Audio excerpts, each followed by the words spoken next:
Tubers, tubats, various crazy people. Hey, I want to take a minute before I get started on my silly little video here on my sofa to thank everybody this week that subscribed to the channel. Over 2,000 people have become new subscribers to the Old Dog channel, so I want to thank you for that. And of course, I always want to extend my deepest thanks and appreciation to those of you who have been with me since day one. You know who you are, and if you don't, I do. Anyway, the reason for the subscribers was for a video that I did a week or so ago about expat John, who had gone broke here in the Philippines. And that video generated a lot of attention and therefore generated a lot of subscribers. And so I will, as a sidebar here, before I get started, I will be doing updates probably every 10 days or so to YouTube on John and his progress or lack of progress, however that plays out. And so once again, I just want to say thanks to everybody. Okay, so the title of this video I think is going to be something like It's Good to Be King, or I Live Like a King, or Do I Live Like a King here in the Philippines. And the inspiration for this came about 2 hours ago.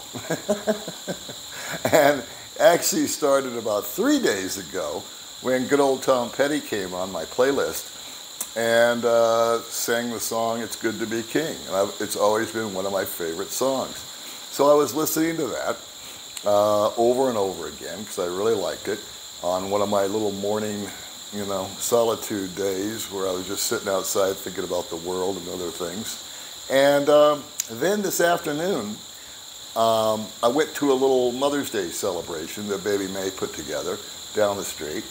And I was sitting around hooting and hollering with 5 or 6 other guys. And once again, the phrase, "It's good to be king," came popping into the conversation. And for the life of me, I can't remember the context of the conversation or who even said it. But as I drove home from the party, it jostled a memory that is pushing 6 years old. And I just thought I'd lay it down on tape for myself, and if you guys want to come along for the ride, that's cool. I've lived out here approximately 5 years.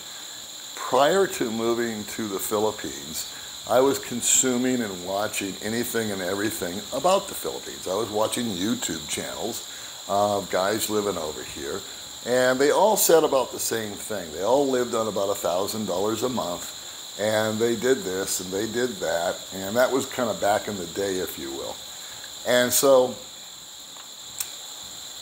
in my work environment, I had digressed down from management because I knew I was going to be leaving the country.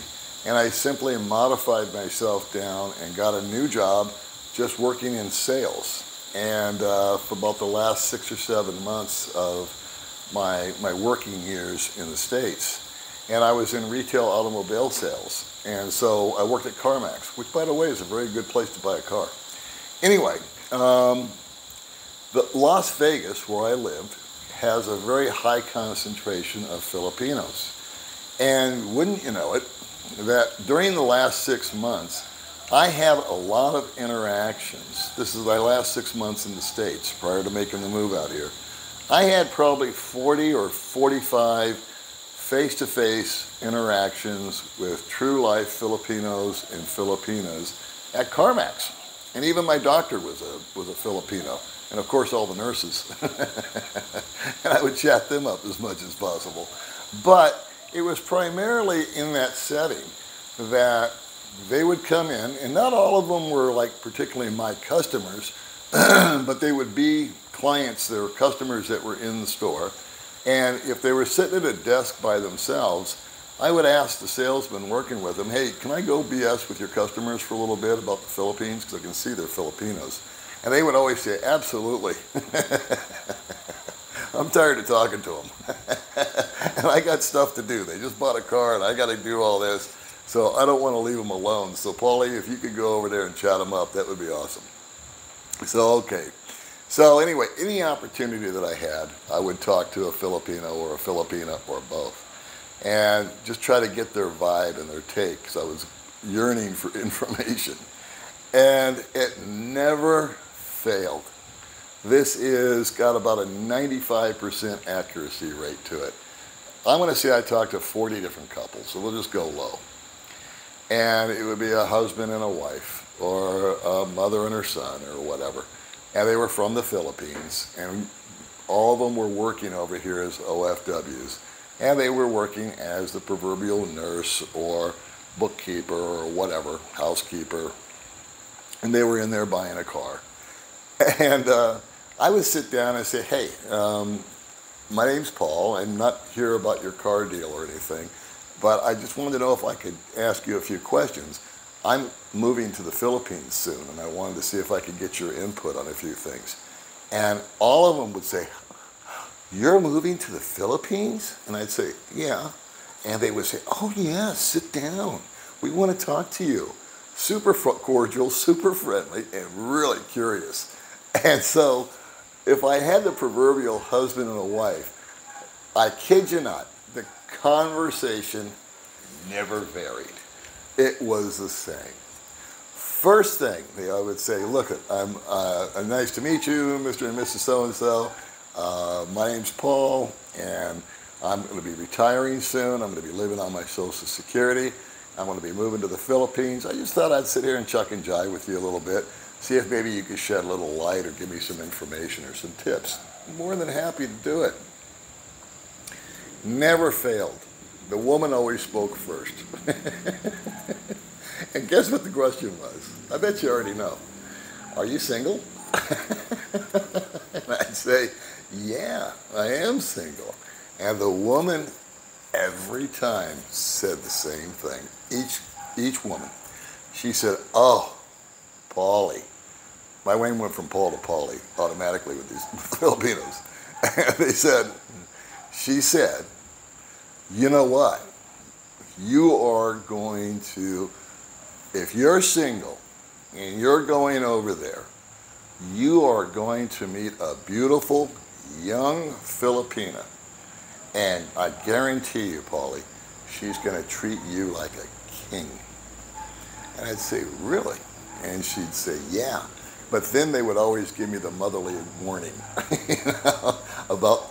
they would say, but don't go with the bar girl, Paulie. No, the bar girl, she no good, okay? Bar girl for fun, that's okay. But no, you want a province girl, Paulie. And I'd say, well, what's a province girl? And they would explain about their province and where they came from and sort of the nuances of all that. And I would say, you sure about that? Even my ugly old ass? Oh, no. Young, beautiful girls, Paulie, gonna be chasing you. They're gonna want you. I say, well, that sounds awesome. And so then the man would step up, and he always had the same question. He goes, sir, if you don't mind me asking, he goes, how much is your pension? And I would say, well, at the time, I think it was $1,600 or $1,700. It's since increased with COLA and whatnot. But I said, well, it's about $1,600, $1,700. He goes, really? And I go, yeah, but you know what? I'm going to try to save money while I'm there. So I'm thinking more of a budget of around $1,000 to $1,200, which was a true statement at the time. That was my thinking. 100% reaction was, Paul, or Paulie, you're going to live like a king with that kind of money. I said, really? He said, listen, you're going to have and the wife would be nodding, you know. And he'd say, listen, you're going to have a beautiful apartment or a house. You're going to have a full-time housekeeper. She will cook for you. She will clean for you. She can live in one of the rooms. She'll leave you alone, but she will be available 24/7 to take care of anything that you need. It's going to be perfect. If you buy a car, you're going to have your own personal driver. Cost you next to nothing. The housekeeper cost you next to nothing. You are going to live like a king. I said, on $1,000, $1,200, $1,500, $1,000, Paul. Live like a king. You're going to have all the above. So, you know, I tend to believe what I want to believe. And so I believed him. and because I wanted to.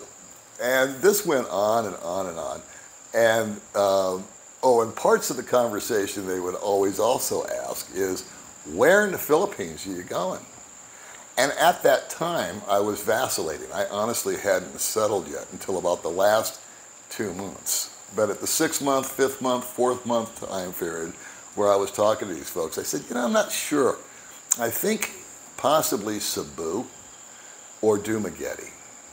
And the wife would always chime in and say, the Cebuana girls, no good. They steal your money, Paulie. You stay away from those Cebuana girls. They're not good. Dumaguete, much better. In fact, and then of course they always said, but my province is really where you want to go. And then they would name some place that was totally unfamiliar to me. And they have beautiful girls there. They have lovely this. You can get a house for $100 a month. You can get a maid for this. You can get a driver for that. You can have a gardener. You can have somebody do your shopping for you. You're going to live like a king. Well, okay. So eventually the day came.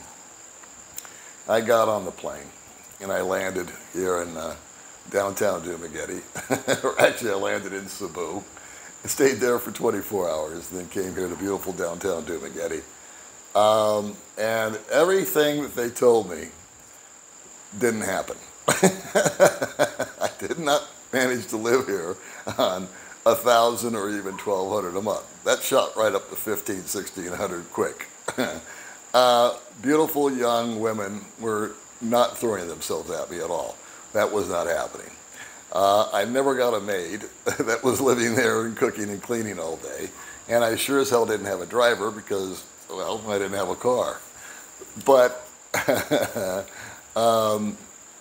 what I did find out was that their perspective and my perspective was just a cultural thing. I mean, my idea of the word king took on a whole different meaning, more like the Tom Petty song. And their idea of a king was this total financial freedom, which I do enjoy. And that if I was willing to dial back, because their idea of a really nice house or apartment or place was simply simpler than my American standard. And so what they said was from their heart, and it was meant with nothing but love and intention. But I just got a kick out of it. And when I got here, I did realize, after I got settled in, that, when you do have full-on independence, I've been able to save money practically since month 7. First 6 months were financially a bit of a struggle for me.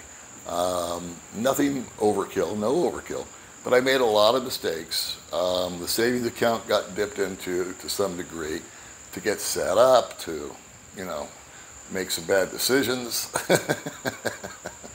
overpay for things, and all that noise.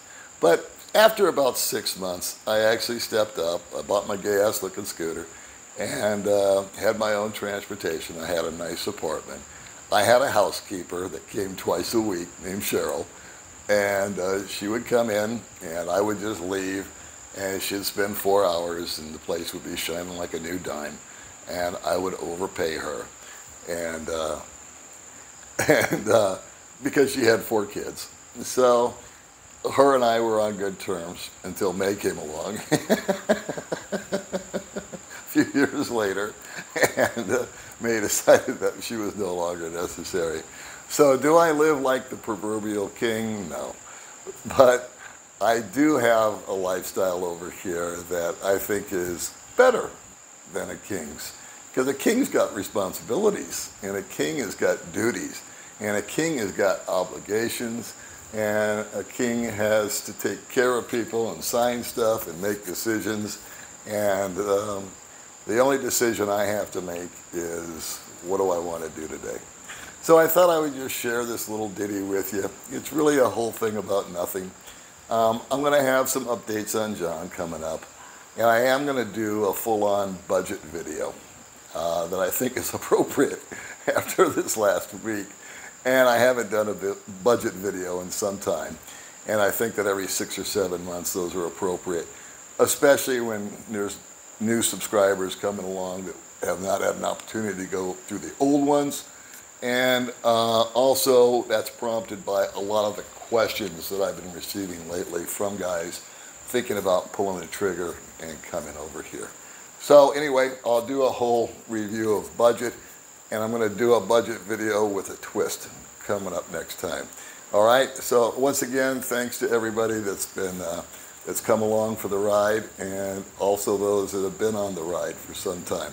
I hope this video finds you well, and I will see you guys in the next one.